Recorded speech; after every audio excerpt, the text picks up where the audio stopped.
Loves. I hope that you're having a great day. And today I want to talk to you about the whole idea of submission and whether or not a woman is supposed to submit to her husband. So I'm going to be just really honest and transparent with you for a second. At first, I was not going to do a video on this topic.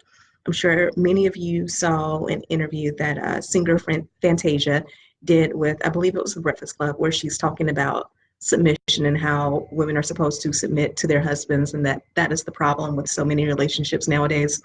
And I'm sure that some of you have seen at least one annoying post from a man, or a man has made a comment like, see, that's the reason why you're single, because you don't know how to submit.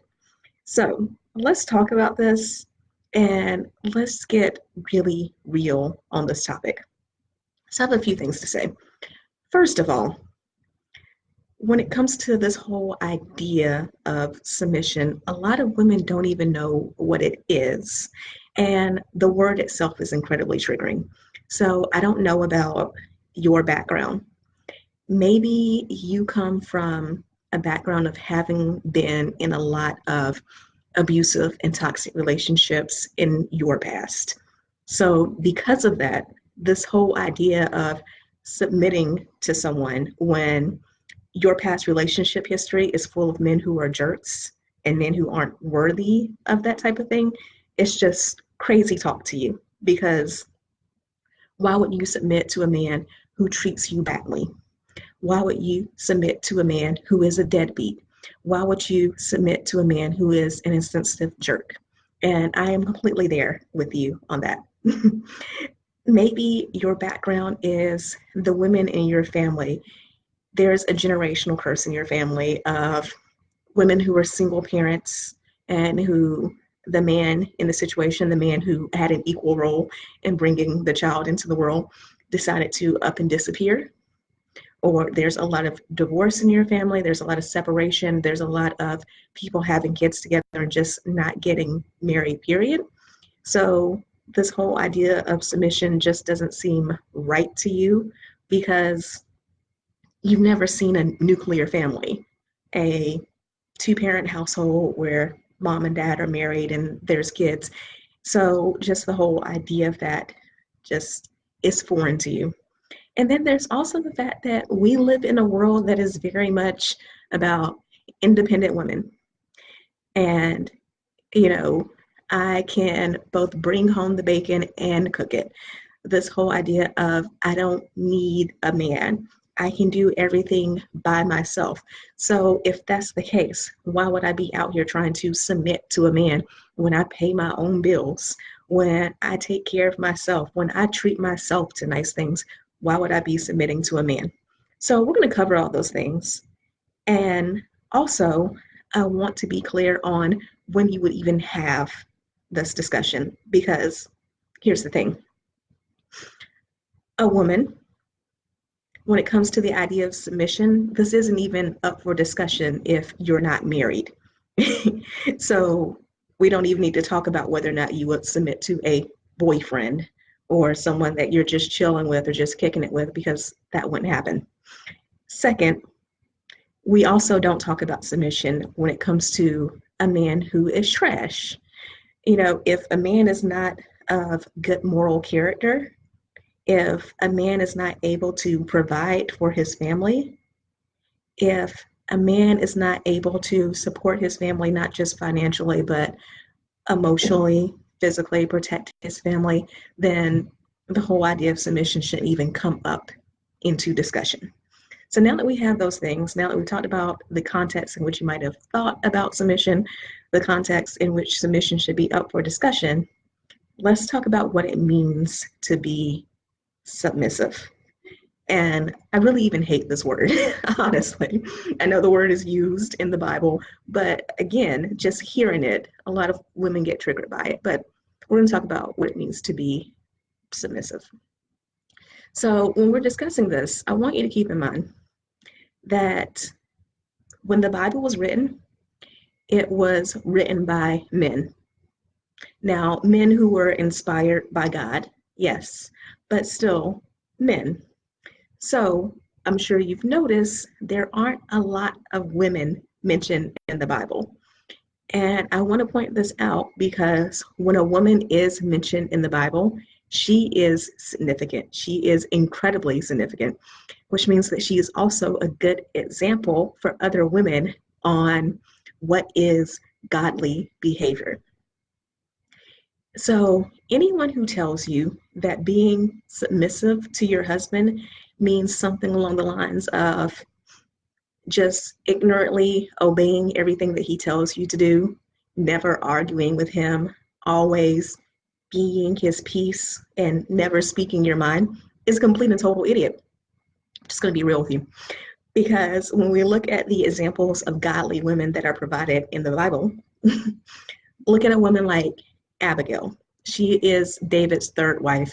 And if you've never really gotten into the life story of David, you totally should. But Abigail is David's third wife. And before David, she was married to another man who she saved him from David killing him because she went against something that he said.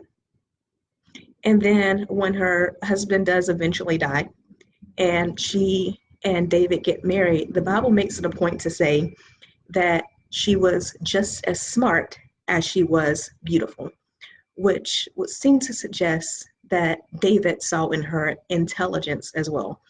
Abigail was a very upfront woman. She was the type of woman who was brutally honest when she goes to David to save her then husband's life.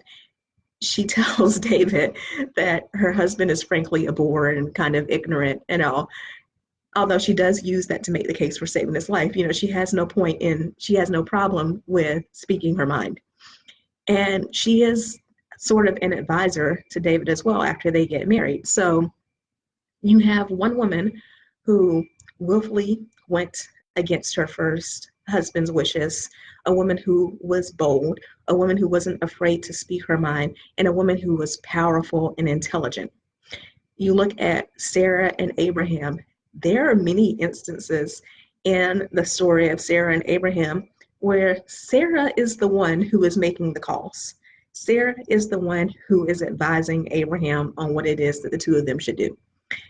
And of course, yes, one of those examples is Ishmael, and that one got them in trouble. But you get the picture, the fact that Sarah has no issue with speaking her mind, with advising her husband. She does not just sit back and wait to be told to do certain things. You look at the example of Esther. Esther went against her husband's commands. The king went against his commands in order to save her people. And in the process, she made him a beloved king with the Jews because he ended up getting rid of Haman. So I point all these things out because a submissive wife is not a wife who's like, oh, okay, whatever my husband says, I'm just going to do, and I'm just going to sit here and I'm not going to question anything, and it's just whatever. I'm just going to sit here and look pretty. That is not a submissive wife at all. Being a submissive wife doesn't mean that you have to cook every day for your husband. It doesn't mean that you have to fix his plate sometimes at family functions. I don't cook for my husband every day. I do most days, not every day, but also I do it because I love him, not because I feel like I'm forced to or because he even asked me to. It's a way of showing love, and I don't fix his plates at family events. So whoever told you that you have to do that, it's a nice gesture and it's a sweet thing to do. But that's not what being a submissive wife is. A submissive wife is a wife who submits to a God-given vision. So going back to what I was saying earlier, in order to even have the discussion about submission, you have to assume that, one, we're talking about a married couple, and that, two, we are talking about a woman being married to a man who is being led by God, a man who is of good moral character, and a man who has some wisdom. Because otherwise, this whole discussion of submission is null and void. But yes, it's also about submitting to a vision. So what I mean by that is, I'll just use my husband and I as an example. Our household vision that we have talked about is, for my husband, building generational wealth is a really important thing. We want to make sure that when we have kids, our kids are set up to have a better life than what our parents gave us, who, our parents worked very hard to give us better lives than what they had. So, me submitting to that vision is the fact that I have a job, is the fact that I have my own business and I'm constantly looking for ways to build that business and grow that business, because that is how I contribute to my husband's vision of building generational wealth. He and I both work hard. He and I both work on saving up money, and he and I both work on investing as well so that we can set up our children for a better future so that they start with a little bit of wealth when they come into the world. And that hopefully, the way costs are rising now, but hopefully things like our kids will be able to go to college without having to be burdened with student loan debt. They'll be able to start their careers without being saddled with something like that. That is how I submit.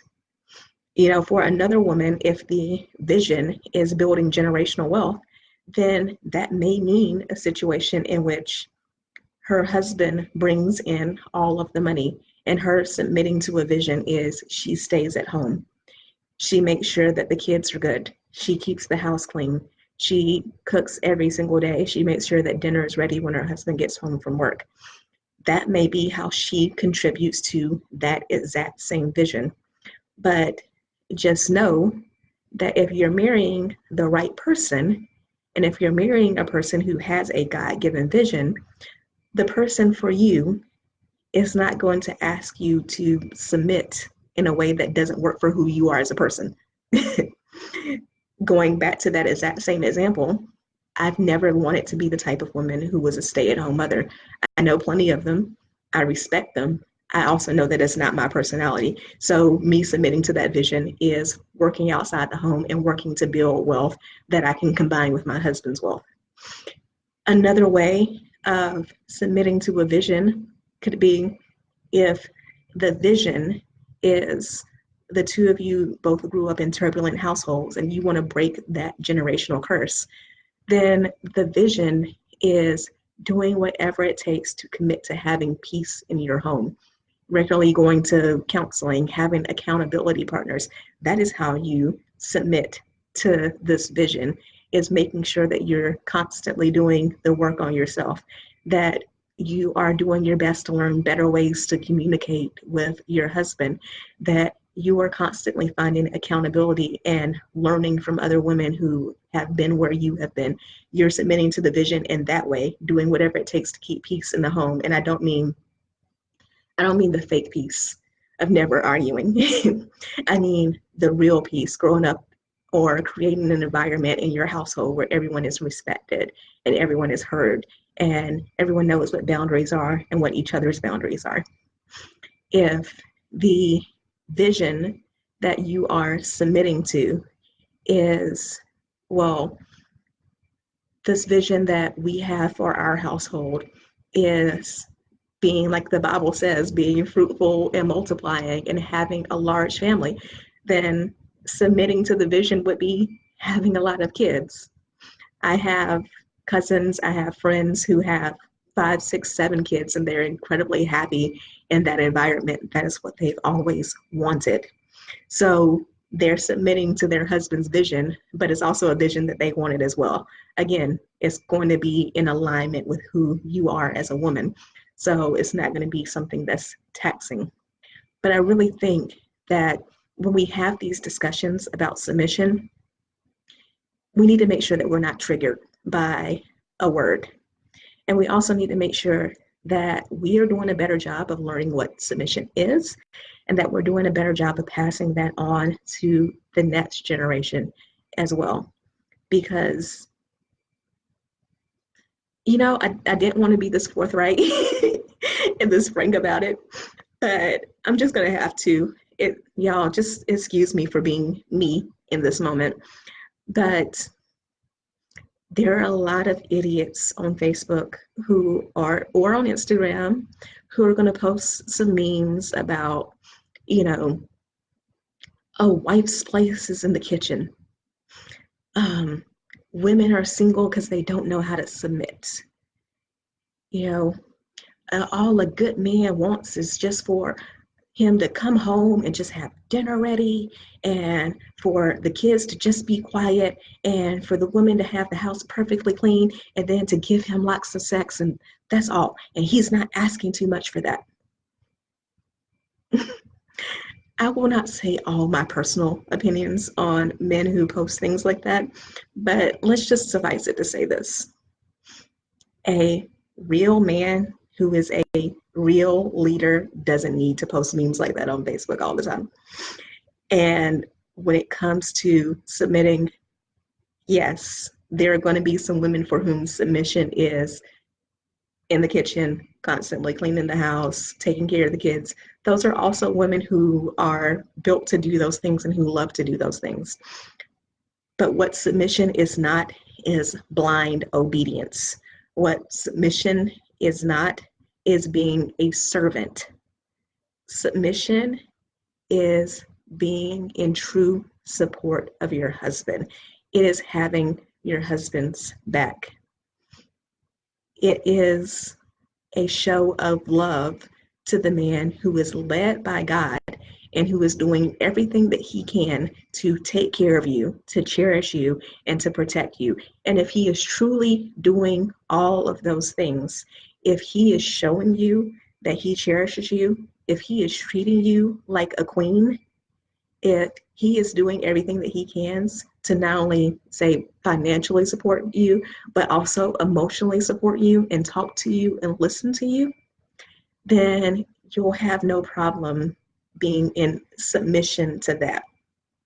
You'll have no problem in building up a true partnership and building up a household that the two of you both agree on should be the vision for your house. If you are with men who are trash, if you are with a man who is toxic, if you are with a man who has no goals, no dreams, no ambitions, then this isn't even up for discussion. So let me know what you think, and I will talk to you soon. Love you.